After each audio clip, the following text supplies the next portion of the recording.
Hello, loves. Hello, hello. Hills here from the Blue Flame and from beautiful jungle village of Izamal in the Yucatan of Mexico.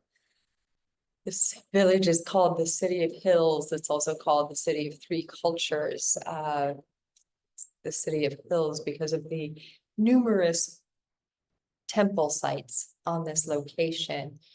I'm here doing work, the sacred site journey for our members portal. We had a really amazing, what turned into 2-day serious gateway event, working with the energies of the Kinchkakmu pyramid. That is a triple chamber pyramid here in this area. And really with the energies of the triple chamber or that initiate's journey. That in particular exploration and transmission and light activation is currently up in the Blue Flame Patreon community, and it is accessible to anyone in the community regardless of which place you find yourself. So if it calls to explore that, head on over to the Patreon. There will be links below. So with that anchored through, apparently that needed to come through before we could talk about what we're here to talk about today, which is Mars, the energy of drive and the I am. It is warrior energy, right? You've often associated Mars as the god of war.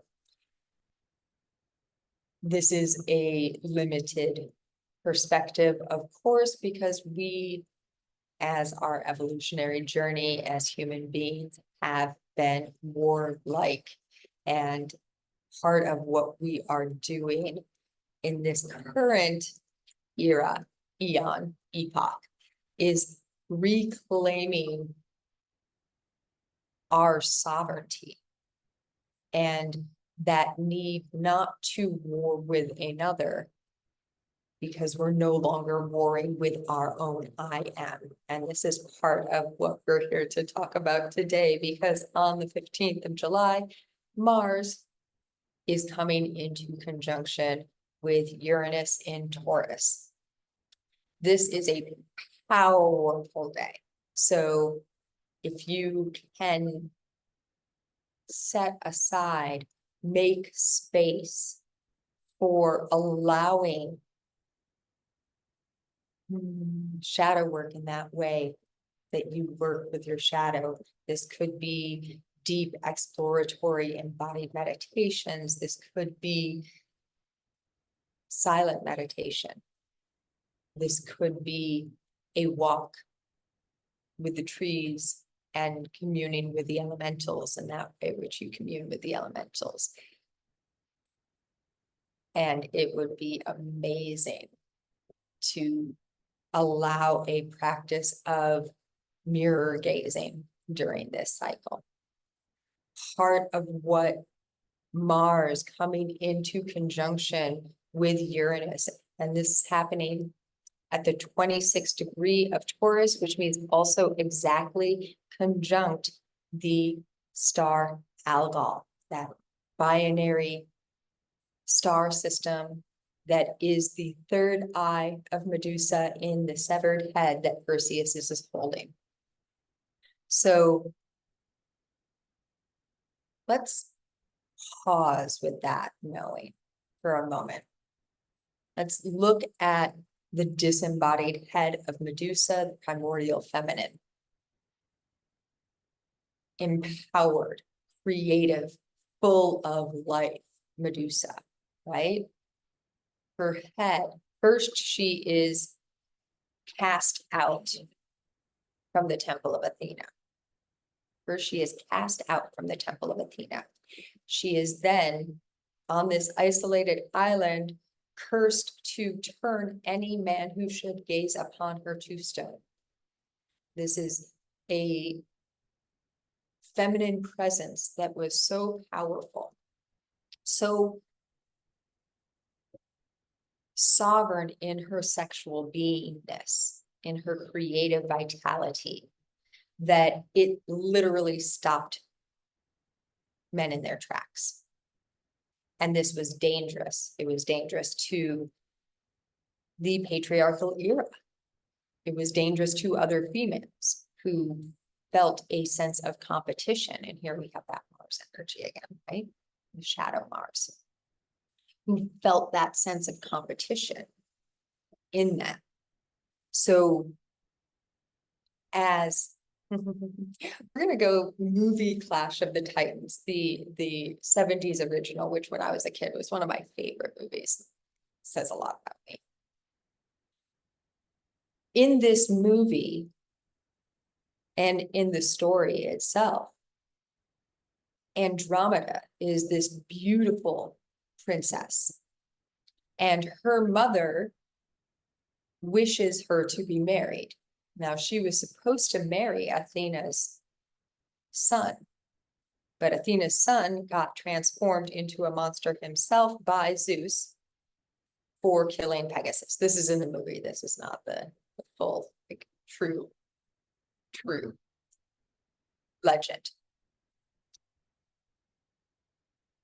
So Athena has cursed Andromeda that now anyone who comes to seek her hand in marriage must answer a riddle, and the riddle is of her own devising. And she goes sleepwalking every night back to her former consort, her former love, Athena's son, and receives the riddle that she will give to her suitors the next day.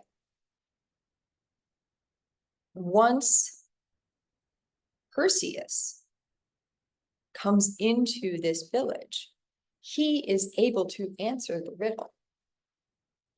And great celebration is had because, yay, Andromeda gets to get married. At the celebration, Andromeda's mother likens Andromeda's beauty to greater than the patron goddess of their town, of their city, Athena, who causes much quaking of the ground and says, I will raise the Kraken if you do not bring me the severed head of Medusa. So first, Athena transforms Medusa into this Gorgon form, this serpent form that has a gaze that will turn her to stone. Then, in this story, in this telling of the story, she charges Perseus with chopping her head off.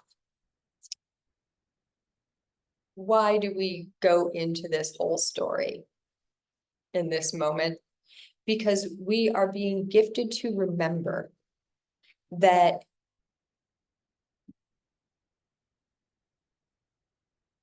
the patriarchy is not simply a bunch of men running around doing things, right?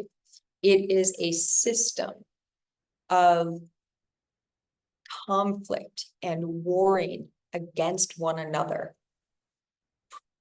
We are in competition. We are in competition. So rather than being able to gather our wholeness into ourselves and share from that space, we're constantly in this drive and pursuit. I was listening to a podcast the other day, and the host said, what does it mean to pursue happiness? Can we not be in happiness? That pursuit sounds exhausting. It's something that resides within us. We all have access to it. So, on this powerful day of July 15th, when Mars, drive, purpose, the I am presence, comes into conjunction with Uranus, the great awakener, while Uranus is in conjunction with the sight of the disembodied feminine, we get to play with those places where we are literally in competition with ourselves on our spiritual journey. How are we embodying this Taurus energy? How are we manifesting this Taurus energy? More complication because we are literally competing. Our drive for spiritual enlightenment is so intense that we are forgetting that it is within us.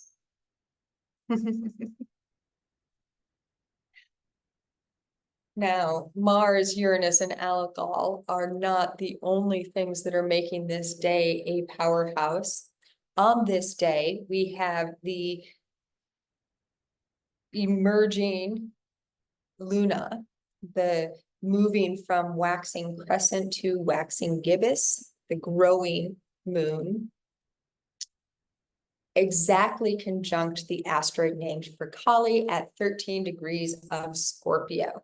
Now, this is powerful transformation energy. It is that energy of the primordial feminine, the dark feminine, the demon slaying feminine. That part of us that says, I will look at the whole deep mess of my internal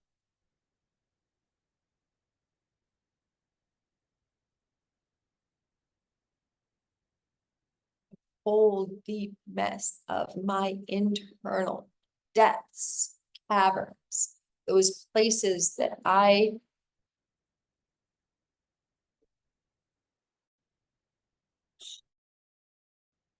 beliefs that I have hidden my truth from. Scorpio is that which is occulted, that which we have hidden.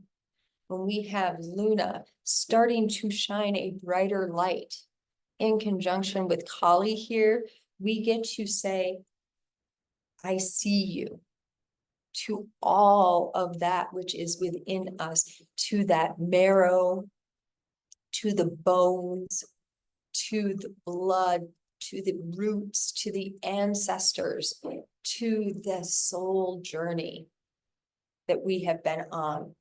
And this is our whole soul journey. All of those things that we have experienced from the moment of our emergence from source. So while these two are making their conjunction, they are in square with the eternal flame of Vesta at 13 degrees of Leo. We also have Venus having just entered Leo. So this is passionate love affair. This is passionate love affair. This is finding the passion. When we, let me feel, because there's a way that this just wants to come through right now. When we release the need to pursue that constant chase, and we open and allow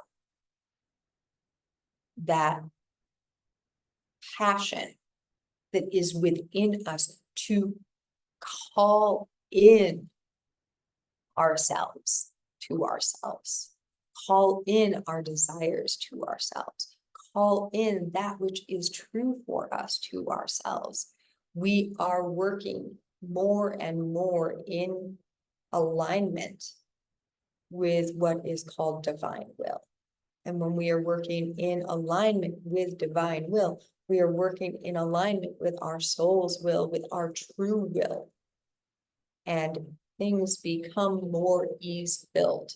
This does not mean that you will not have quote unquote negative or bad experiences, that you won't break up with your partner or get tripped up on some conversation with your parents or your aunt or whatever. It does not mean that we don't experience things that we deem bad. It simply invites us to why that experience, to how that experience, to where that experience, to release any old gunk connected to that experience.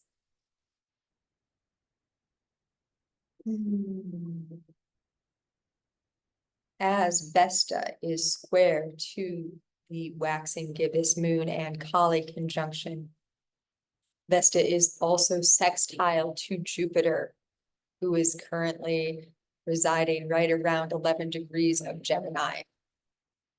This point is making a finger of God, a yod, pointing a gifting bridge towards the energy of Ceres, which invites us at 11 degrees of Capricorn in retrograde to say, what am I feeding myself? How am I resourcing myself? Am I allowing ceremony in that which I feed myself, in that way in which I nourish myself?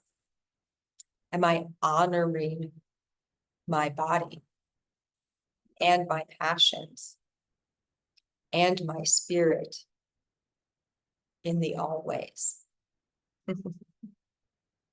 Am I honoring it and building the new from that honoring? Am I able to connect with where I have not fed myself, where I have not resourced myself in a nourishing way, and witness that and learn from that, so that the next instance, with that as a platform, I can build a better, stronger, more nourishing experience. Jupiter, as I said, 11 degrees of Gemini, is currently trine to the South Node and is making a sextile to the North Node. So you can see that all of these points are connected. All of these points are connected.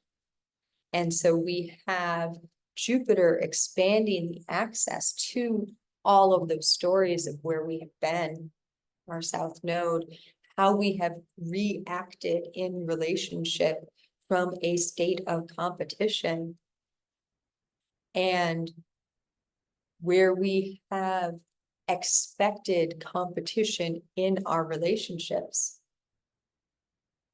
and then come back through that and bring forward the gifts. That's that sextile between Jupiter and the North Node. The North Node in Aries, which is ruled, of course, by Mars, and helps us come more into our state of sovereignty, into that I am presence, invites that expanded state of what the I am can be with that Jupiter, and becoming more of an expression of it in the world. Jupiter and Gemini.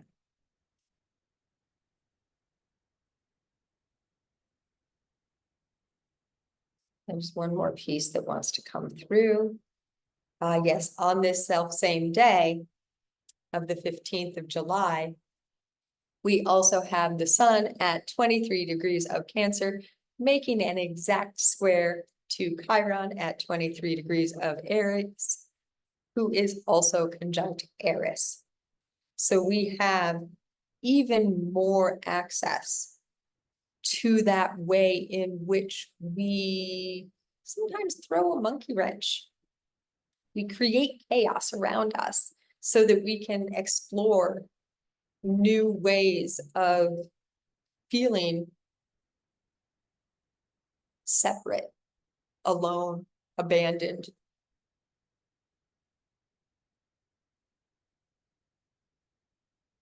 What is invited through this energy is to witness those places, to feel those places, to see those places, and come back with the gift. Oh, I can see now how I asked my mom to do that thing subconsciously, unconsciously. This is the moon, right? Those places where we said, I need to have this experience so I can remember what it's like, so that I don't have to have that experience again, because I can find a new way to be from it.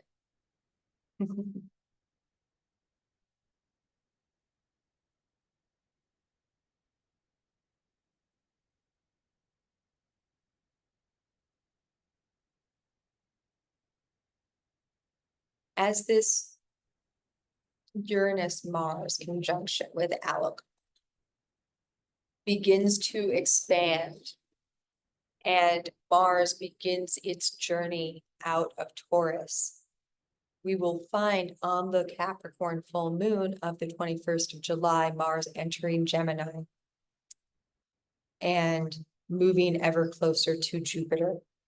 So we'll explore more of this in another video, but we are beginning to come into that embodied presence of the I am. We are, Uranus, awakening more of our I am presence in order to embody that, to re-embody the feminine nature, which is the creative nature, to remember that it is both the masculine and the feminine in union that we are doing. This is about the unified beingness, the whole beingness. As we move closer and closer to that Capricorn full moon, we are being invited to step more fully into that and allow that I am to be more of the expression of ourselves in the world. Like I said, we will talk more about that in a video as we get closer to the Capricorn full moon. For now, I hope that this update helped you understand a little bit more about what is happening energetically in the cosmos and how it's affecting all of us and how we are affecting it. We are not separate, we are wholly connected.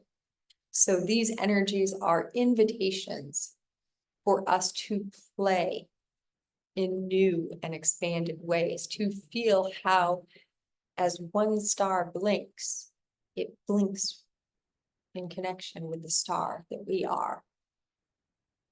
And we are in a constant communication with the all. We are in a constant communication with the all. If you did enjoy this video, please do like it. Please subscribe to the channel, share if it's something that calls to you to do. Come over to the Patreon and support if that calls, or join as a free community member and experience that serious gateway portal event that we had the other day, as well as a lot of other stuff that's in there that is open to the whole community, including the daily draws, which are each morning or at some point each day, I divine something, usually a tarot and or oracle cards for us, but sometimes it's a little different, and share that as an energy for that current cycle each day. Let me feel if there's anything else. Let me know in the comments if there's something that's really loud for you right now. Most everyone that I have been in contact with is really feeling this primordial feminine energy. And through that, we're invited to remember that what that is Mother Earth. It's the deep, deep loam, that soil, that place where the all is created, that Ein Sof.